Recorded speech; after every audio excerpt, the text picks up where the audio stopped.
All right. You ready to do this? Yeah, man, let's do it. All right. All right. Here we go.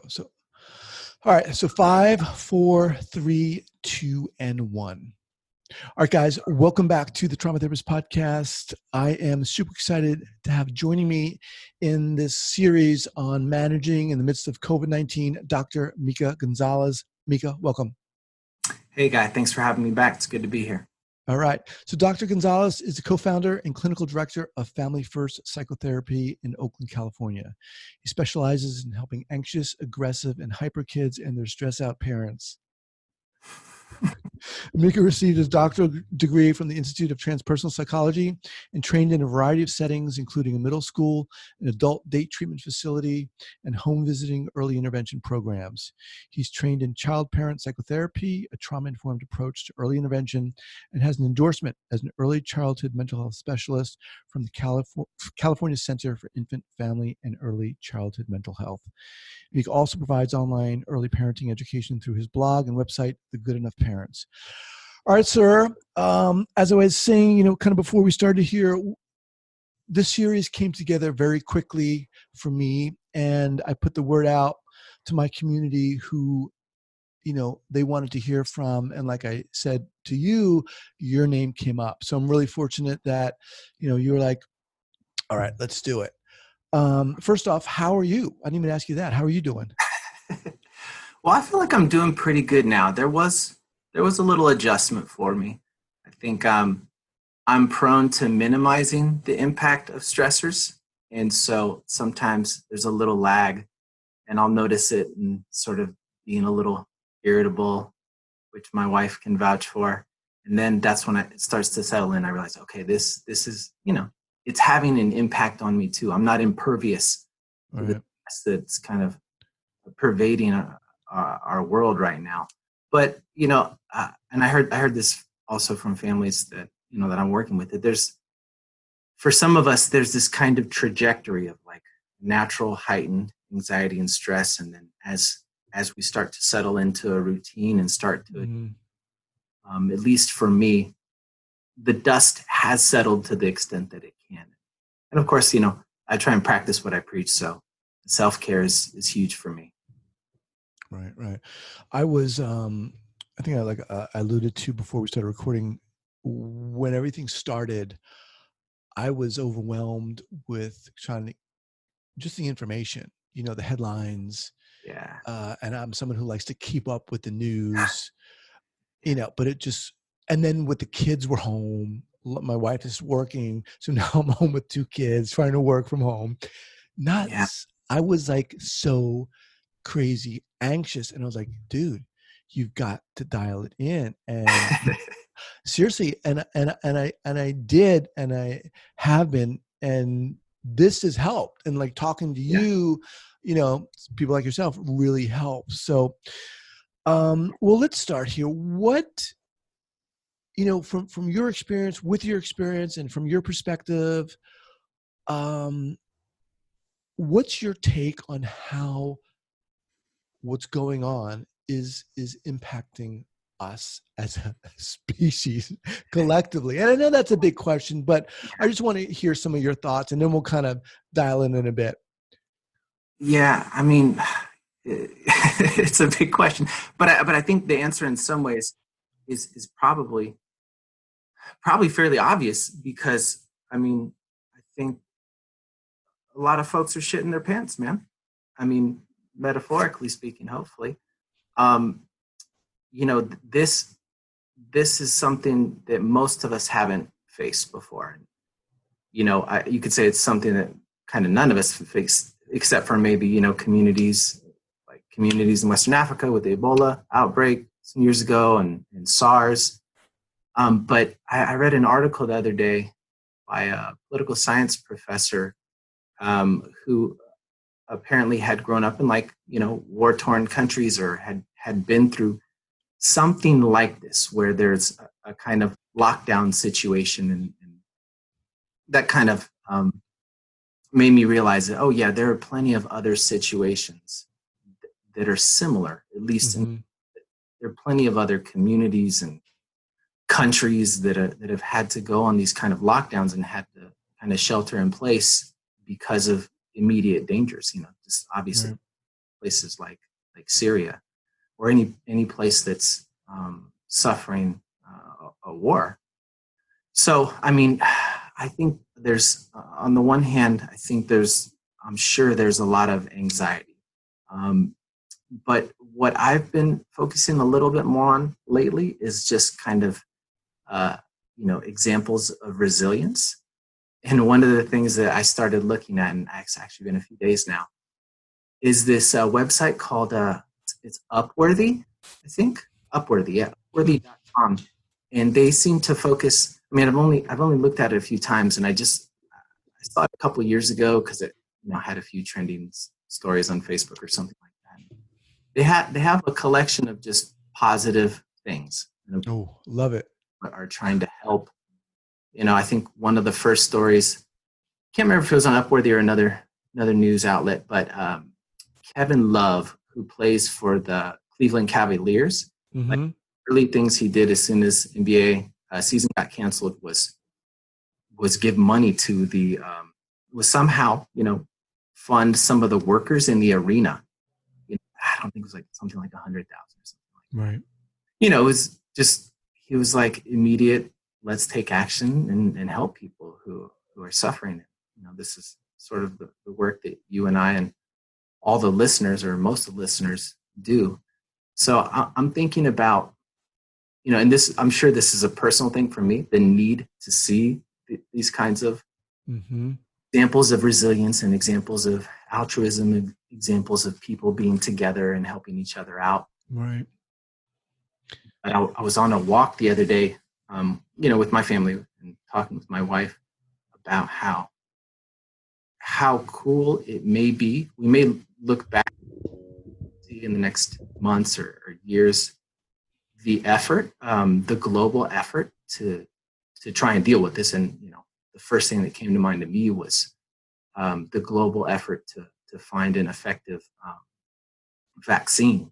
Mm-hmm. And I'm imagining, I have no evidence as of yet, but I'm imagining there are many teams of, brilliant, seasoned researchers, practitioners who are hard at work on this. Right. I'm looking forward to hearing those stories about, what kind of coordination was happening across departments, because I think we're gonna get some of those, because we haven't all been in it together in this way, at least in my lifetime. I could imagine maybe half of the world feeling that, and like, Mm-hmm. or something like that. But we are kind of, for better or worse, all in it together. So I find myself going towards those, the positive things, in spite of, my training to really stay with the tough stuff, to meet the suffering head on.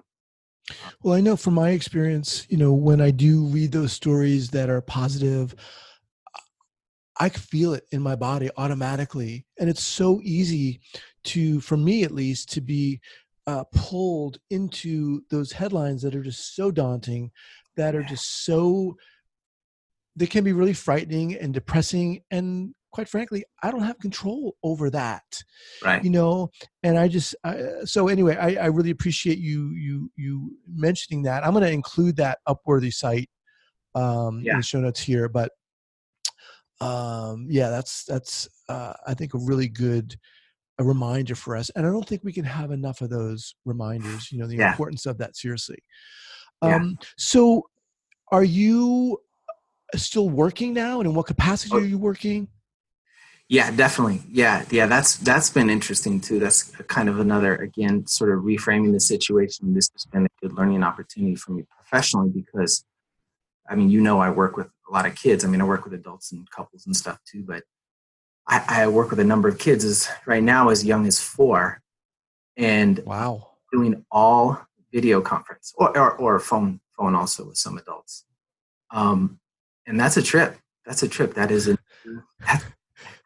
I didn't know it was possible, but it's not the same, of course, but I am having good experiences with kids and you know, I have a 6-year-old who was able to have a session with me in his room with the computer without, and this is a patient that I typically see just me and him. And even though parents are involved with the parent consultation sessions, he was able to have a whole session with me in his room without his parents. Oh. It's just really cool to see that,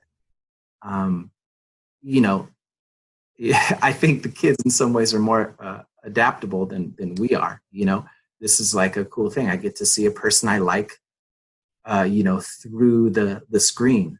Mm-hmm. So I feel like, you know, things have been going good. I had done like telehealth before, you know, even since my pre-doctoral internship in 2010. So I had some experience with it. And so it's not that new, but the experience of coming into my office and then just being, you know, sitting in my seat the whole time, Mm-hmm. that feels weird. In the first couple of days, I was kind of exhausted, you know, even though I wasn't moving around nearly as much as I do with the kids in the session. So I don't know. I think it's cool. I'm definitely still learning. I'm going to have a Zoom call with some colleagues, some other child therapists, just to be like, hey, you know, how's this going? Right. Gleaning things. I also just came across the document, and this might be good actually for any of your listeners who are working with kids too. And I haven't read through the document, but it looks promising. And I can't remember the name of the institute, but there's an institute of, you know, some sort of telehealth institute who's put out a report or put out some guidelines for doing health with children and youth. So I'm planning on going through that again and, you know, keeping up with this big experiment. How, in terms of COVID-19, with that kind of serving as somewhat of a context, how is that, or is it coming into play with these young kids? You know, maybe not 4 or 6, but Yes. maybe so. Yeah. Yes. Well, definitely. I mean, honestly, the kind of general rule is that the younger the kid, the more likely something like this is going to impact them for a number of reasons, you know, sort of being more sensitive to the variations in the parents' emotional states and changes in routine, and then being less equipped to sort of use the cognitive and intellectual faculties to make sense of that appropriately. Unfortunately, being more magical. Let me focus on that, because I think that might strike some people as kind of interesting, maybe. Yeah. So the younger the kid is, the more they're going to be impacted, kind of. Yeah. Okay. As a rule, sure. As a rule. And in part because they'll you know, they have less, their minds are less mature, and they also have less life experience to draw upon. So for example, if a 7-year-old sees, you know, it goes out for a walk in their neighborhood and they see a neighbor wearing a mask versus a 2-year-old, you know, a 7-year-old may have more experience going to the doctors, have real concrete memories of doing that and seeing people with masks on. Maybe they've already asked the question, well, why are they wearing a mask? Is that a costume? You know, are they scared of it? You know, because they can't see the person's face. Now, that's more likely to be confusing or potentially overwhelming or frightening for a 2-year-old, because they don't understand the context. And I think a big differentiator too, what I've been thinking about recently, is just, does a child understand germs, the concept of germs? And I find it so much easier to explain to a child, if this is an inquisitive child who's able to sort of take in as much information as would be helpful to give them, then I'm finding that if they can get this idea of germs, good germs and bad germs, it goes a long way in helping them understand some of these changes. Things like masks, things like washing hands, things like keeping distance. All right, guys, I want to welcome back Talkspace as a sponsor to the podcast. You know, we all have something we want to change about ourselves, whether it's spending too much time on social media or wanting to start a new hobby. But if you're like me, like most people, taking action can feel almost impossible without the right support. Talkspace Online Therapy is the most convenient and affordable way to make lasting change in your life with the support of a licensed therapist.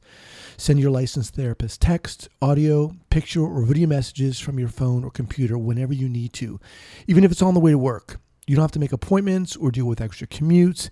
Everything happens within Talkspace's secure platform, all on your schedule. Talkspace matches you with a licensed therapist based on your needs and preferences. They have thousands of licensed therapists trained in over 40 specialties. So if you have something very specific you want to work on, they will find someone right for you.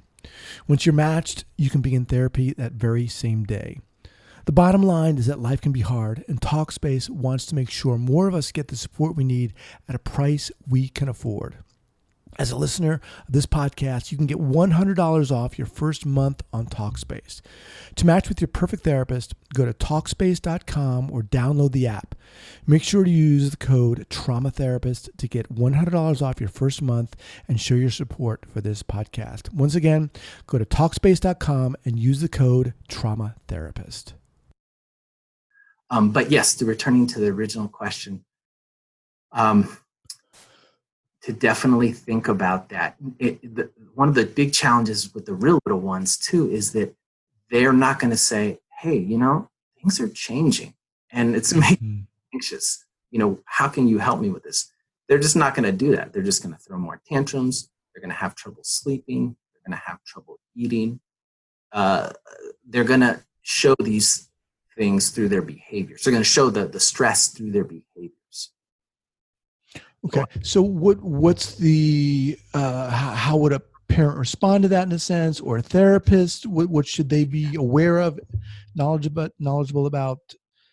I think it's kind of like just going back to basics, in the sense of it, you know, the centerpiece is safety and security. So taking the changes in the child, so if a child is having some of these, you know, increased emotionality or even increased aggression or something like that, low frustration tolerance, these are things that you often see when a child is feeling a lot of stress. You know, going back to just the basics of acknowledging the changes, acknowledging feelings, validating those feelings, and then also providing that reassurance. And, you know, when I'm working with families, I do help them, you know, collaborate with them, coach them on getting the language right for like developmentally appropriate reassurance and communication, all that sort of stuff. But I really try and emphasize the action more than the words, because that's, you know, action.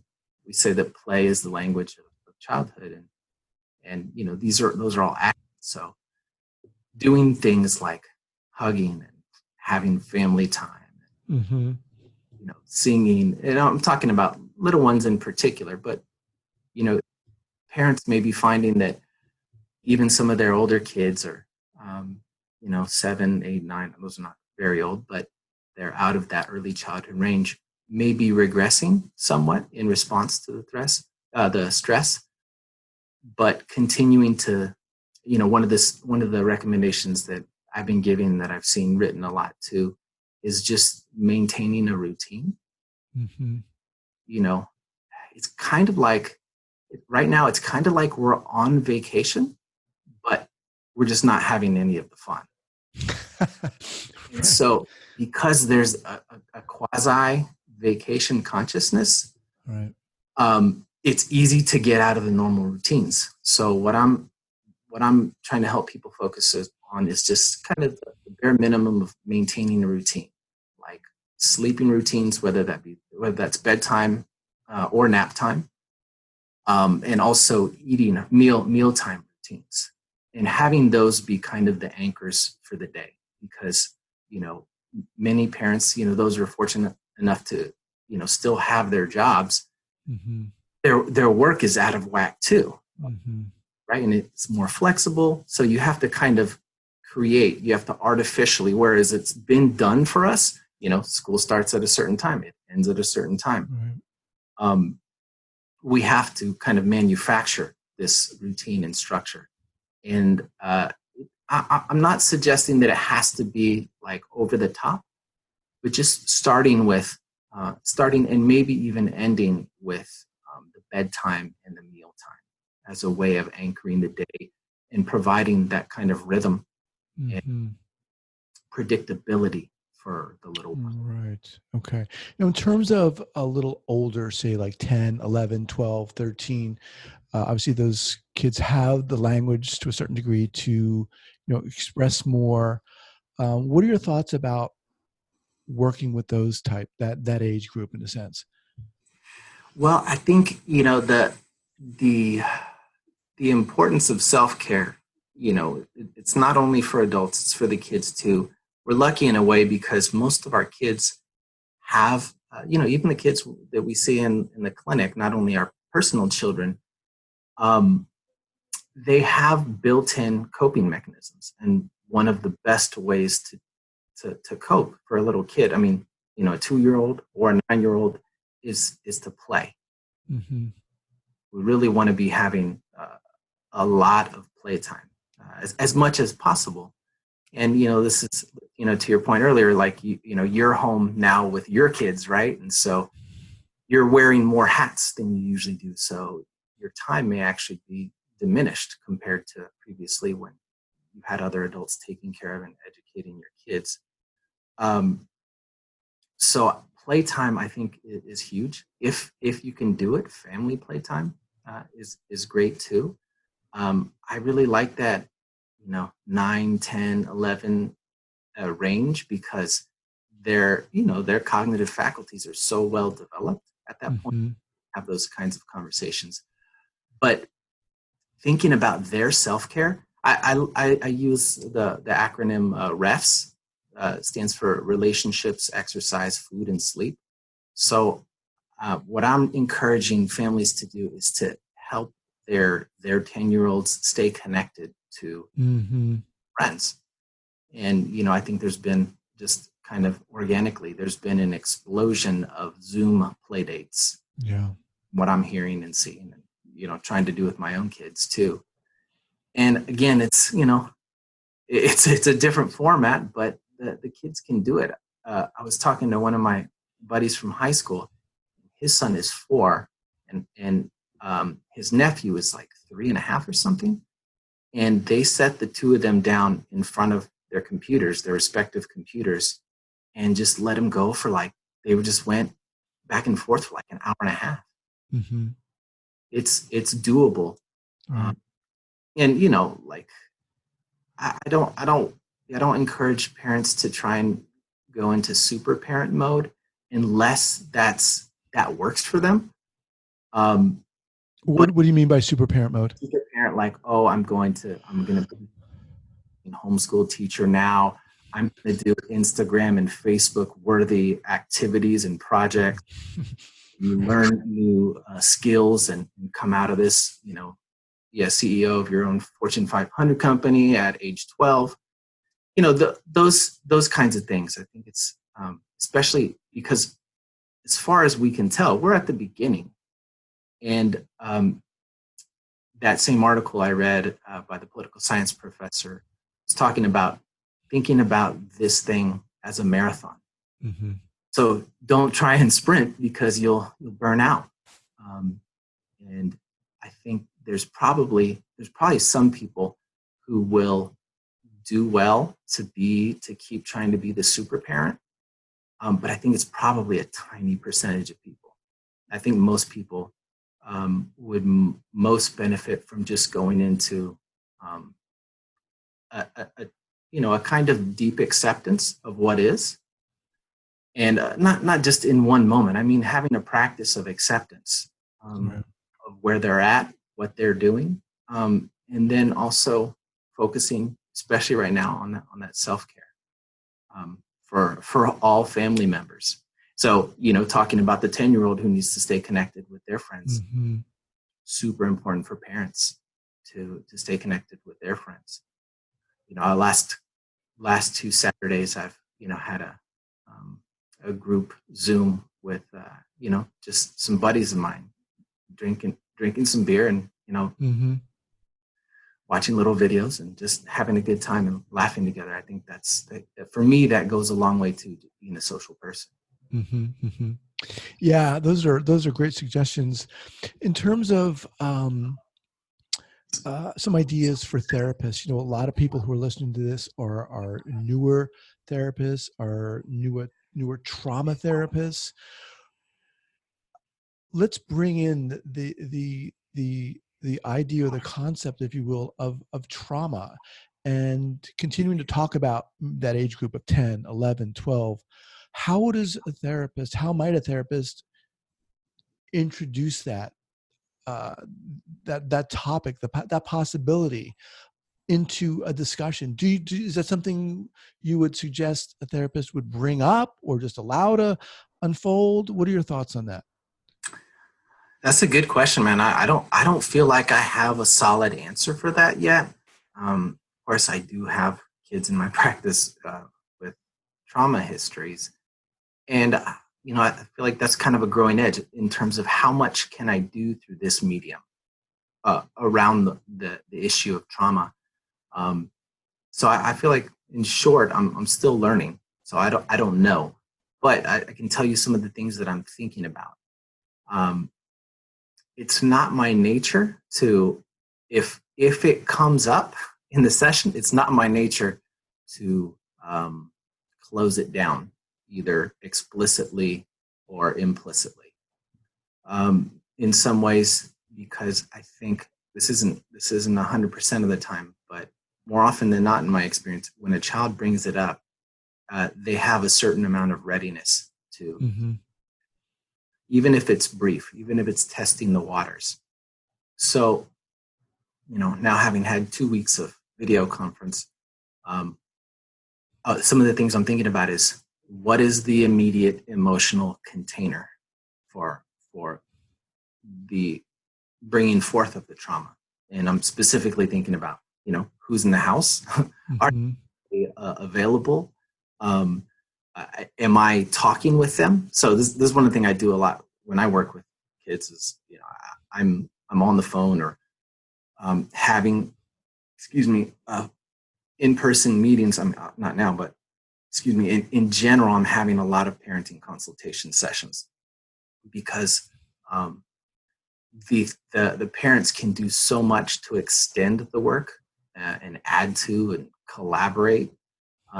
So if we're gonna be doing some trauma work, I want the parents to know beforehand.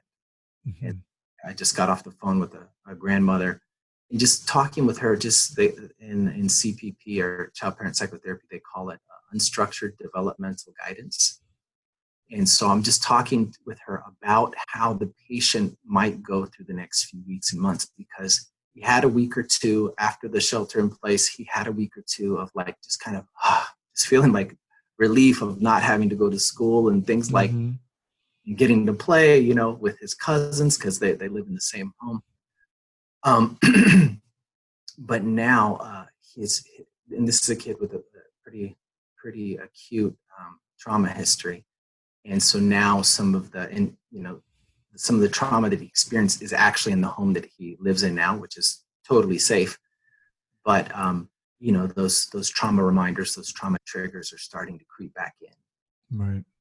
I was giving her some guidance on how this might play out in the coming weeks, and what are some of the needs that he might have, so that sense of an emotional container is a little closer and a little more full. In preparation for the possibility of some more acute or more direct trauma work. Awesome. All right. So what's next for you? What do you have going on right now or coming up? Well, right now, my co-founder and I at Family First Psychotherapy in Oakland, Dr. Sam Himmelstein, who you know well, we are, part of this early phase of the pandemic for us has been really discerning how we can help, because we're, I said in the little explainer video for a webinar we're about to do, we've never been through this before, right? But in a way, we've really been trained for this. You know, Mm-hmm. I think that's true for most, if not all, of your listeners. This is kind of what we do. These are the psychological states that we work with. And although we're probably most of us going to be doing it by phone and by telehealth or by video conference, we have so much to give. And so Sam and I decided to start to do a webinar for parents. So on Wednesday, April 8th at 10:30 in the morning, we're going to do an hour-long webinar for parents just on managing anxiety and boosting family resilience. I think the title is Managing Anxiety and Boosting Family Resilience in Uncertain Times. So that's 10:30 a.m. 10:30 a.m. Yeah, West Coast. Pacific time. Yeah. Okay. Exactly. Okay. So that's the first thing. We're still in the brainstorming phase. We want to do more because we know the need is skyrocketing. Okay. And I'll have a link for that up at the show notes page. But do you have a URL you can tell people? Just go to our Facebook page. Go into Facebook and enter Family First Psychotherapy. You'll see the house, our greenhouse logo. Okay. And I think the video and link to the registration page is on there. It's pinned to the top. Awesome. All right, brother. Mica, thank you, man. You are awesome. I mean, you have this really awesome way of articulating a lot of concepts that I know a lot of the listeners here are like, oh my gosh, this is awesome. There's a lot of gold nuggets. Love it. Good. I'm happy to help however I can. I appreciate that. All right. Stay healthy, man. We'll be in touch. All right. Take care, brother. All right. Bye-bye.